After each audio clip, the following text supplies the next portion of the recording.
E o SBT Interior segue com as entrevistas com candidatos à Prefeitura de Araçatuba. E hoje o convidado é Sebastião Júnior, do PT. Candidato, o seu tempo é de 12 minutos e começa a ser contado a partir de agora. Muito obrigado pela presença e um bom dia. Bom dia, eu que agradeço o convite, né? Quero parabenizar o SBT por essa iniciativa de democratizar o acesso à informação, porque, por incrível que pareça, ainda há uma quantidade grande de pessoas que ainda não sabem que esse ano nós temos eleições e que as eleições foram mudadas a data, o calendário eleitoral, né? Então a eleição vai ser dia 15 de novembro, né? Então nós temos aí basicamente um mês para apresentar nossas propostas, debater com a população, ouvir as sugestões, que são muitas, né? E apresentar o nosso plano de governo que a gente conseguiu elaborar em participação com os nossos companheiros do PT, com a participação da comunidade e da sociedade civil, né? Eu queria aproveitar a oportunidade porque eu tenho que saudar 3 pessoas que são importantes na nossa trajetória política, né, e que nos ajudou de sobremaneira, né, na elaboração dessas propostas.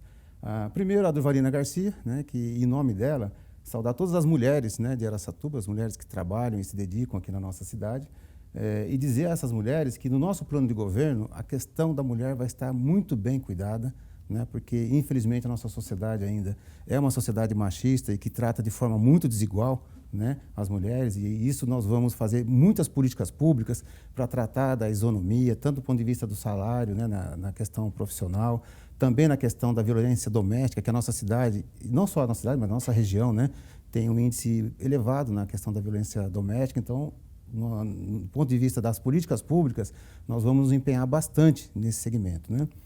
Queria saudar também o professor Hélio Consolaro, né, porque, em nome dele, saudar todos os trabalhadores de Araçatuba, né, os trabalhadores intelectuais, os trabalhadores que se dedicam também, e também dizer que no nosso plano de governo a questão da trabalhista vai ser muito bem respeitada, né, a questão dos direitos dos funcionários públicos, municipais, né, a questão, uma das coisas que nós vamos fazer, que está no nosso plano de governo, a questão do plano de carreira dos professores, que é uma demanda antiga, principalmente das ADIs, né, que poder trabalhar no horário de 6 horas e equiparar o salário com o salário das professoras e reduzir o número de alunos por sala, né, de crianças.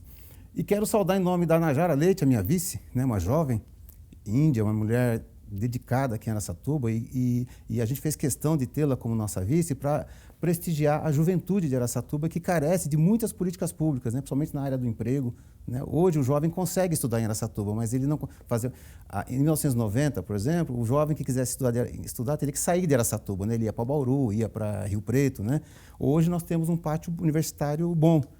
Porém, ele consegue o diploma e não consegue o trabalho aqui, né? Então, a questão do empreendedorismo, da geração de emprego e renda, isso também está bastante colocado no nosso plano de governo para que a juventude possa fazer todo o seu trabalho de afirmação e de estabelecer o seu bem viver, né? Vamos aos questionamentos, então, candidato. Durante a pandemia, a gente observou 2 pontos aí muito importantes, delicados, envolvendo famílias, principalmente as mais carentes. Ou elas vivem num local que é pequeno, com grupos familiares muito grandes, ou muitas vezes não tem nem onde morar, não tem um teto. No seu plano de governo, o senhor fala em utilizar terrenos e edifícios vazios para a produção de moradias de interesse social. Sim. Queria que o senhor explicasse como funcionaria isso.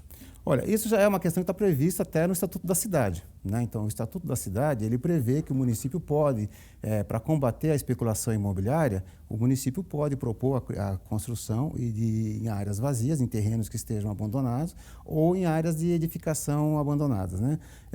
Nós temos aqui em Araçatuba, inclusive, alguns empreendimentos habitacionais que começaram a ser construídos e estão abandonados. Um deles, por exemplo, ali na Valdeirão Alves, do lado do condomínio, em frente ao Amigão, por exemplo. Você tem ali um condomínio que começou a ser construído e está lá abandonado.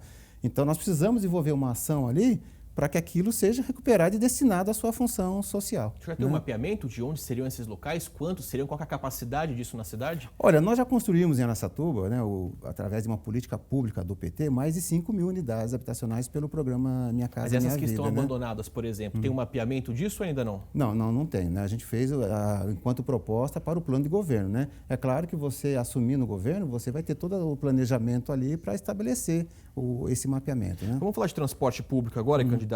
O senhor fala na sua proposta de governo em priorizar o transporte coletivo ao invés do individual. Essa é uma tendência que os especialistas em mobilidade realmente adotam. Sim. Mas o que me chamou a atenção foi o ponto que o senhor diz da implantação de corredores de ônibus. Araçatuba tem condições de ter corredores de ônibus? A gente observa aí linhas que têm um intervalo médio de 1 hora e meia.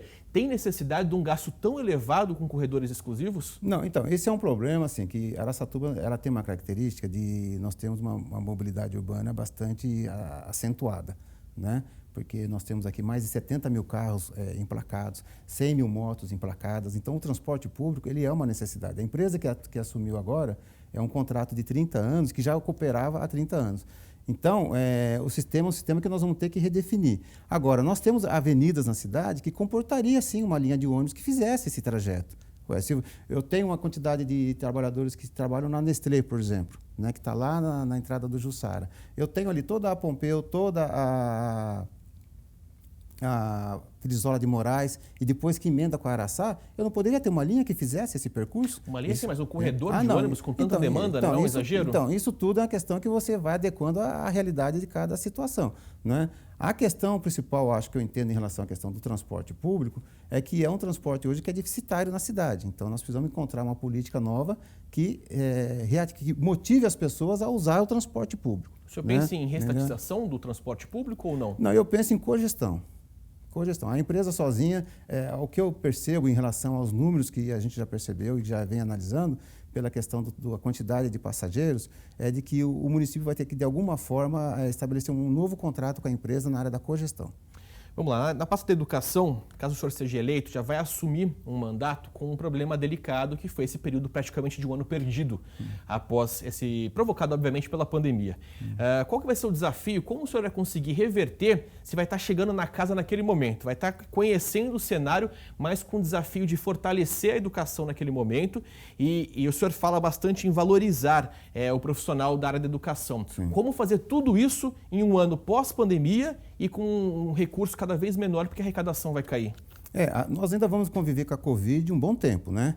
Por mais que ainda já se fale em ter vacina esse ano, mas a vacina ela vai ser primeiro priorizada para os públicos-alvos, né? Uhum. Provavelmente profissionais da saúde, profissionais da educação, os públicos que têm alguma comodidade, né? Então, os gestores de 2021, eles terão que usar e abusar da sua criatividade, seja através das novas tecnologias, seja através de diminuição de aluno por sala. Por exemplo, uma crítica que a gente fez até e tentamos estabelecer, aqueles alunos, por exemplo, que vão disputar vestibular esse ano, o governo talvez poderia ter começado as aulas com eles só com esse público, né? Aquele aluno do primeiro e do segundo ano, ele poderia recuperar isso mais à frente. Agora, o pessoal que estava terminando o ensino médio, eles precisavam recomeçar as suas aulas, né? E se você colocasse numa escola só aquela... Eu posso pegar um exemplo, Nilce Maia, por exemplo, que é uma escola aqui da cidade. De ensino médio, eles têm uma sala, uma ou duas salas. Então, dentro de uma escola, era possível ter feito um programa só para atender esse público, né? Já falando de escola estadual, mas nas escolas municipais, na escola municipal, obrigação da prefeitura. Então, na escola municipal existe um problema em relação à questão da idade dos alunos, né? Então, você tem um grupo de alunos que são mais novos, que é muito difícil você fazer com que eles fiquem com máscara, né? Que eles consigam respeitar todas as questões do distanciamento.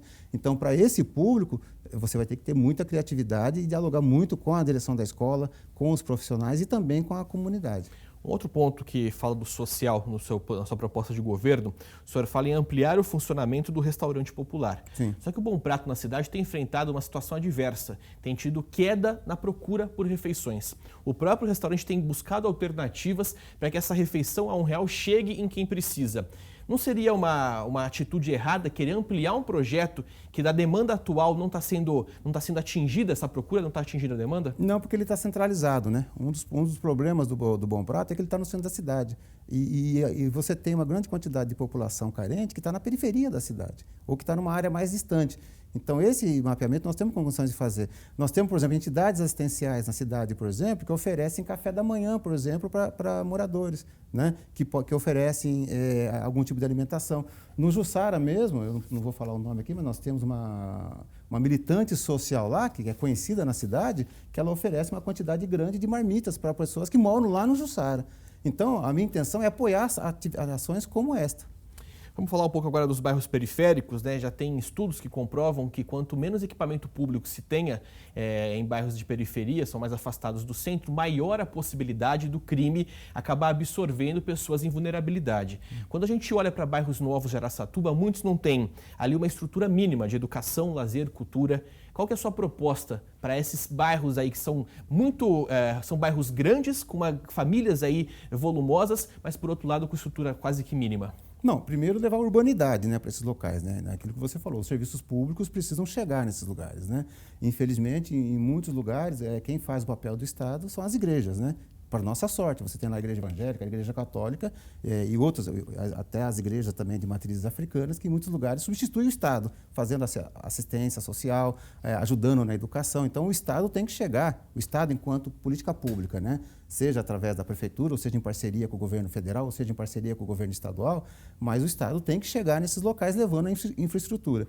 Uma outra proposta nossa é criar as novas centralidades, porque realmente você tem, por exemplo, todos os condomínios que estão do outro lado da Eliezer, eles precisam ter centralidade naquele local. Não justifica uma pessoa ter que sair do Águas Claras para ir numa casa lotérica do outro lado da pista, para ir num correio do outro lado da pista. Então, eu preciso criar uma centralidade naquele local, levar serviços públicos e serviços comerciais para esse outro lado, para onde a cidade está. Você deve estar falando, provavelmente, dos condomínios habitacionais, Atlântico, Porto Real, Beatriz, né, Águas Claras, Verde Parque. Então, nesses locais, nós temos que criar nova centralidade nesse local, né, levando serviços públicos e serviços comerciais. Araçatuba já tem um comércio, já é uma cidade policêntrica, né? Nós temos um comércio incipiente na Zona Sul, ali na Rua São Francisco. Aqui a própria Prestes Maia também já tem um comércio bastante desenvolvido.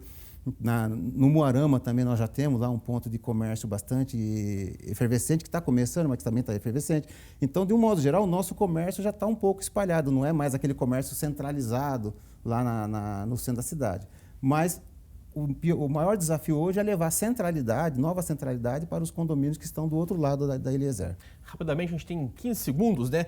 Araçatuba elegeu o Bolsonaro com 8 em cada 10 votos. É possível um governo do PT em um cenário tão apoiador a Bolsonaro? Sim, porque nós estamos mostrando a nossa qualidade, nós temos condição de diálogo com vários setores da sociedade, né? O Sebastião Júnior é uma pessoa conhecida na cidade e consigo estabelecer relacionamentos políticos de forma democrática, de forma isenta com todas as forças políticas da cidade. O seu tempo deu, candidato. Muito obrigado pela sua participação aqui no SBT Interior.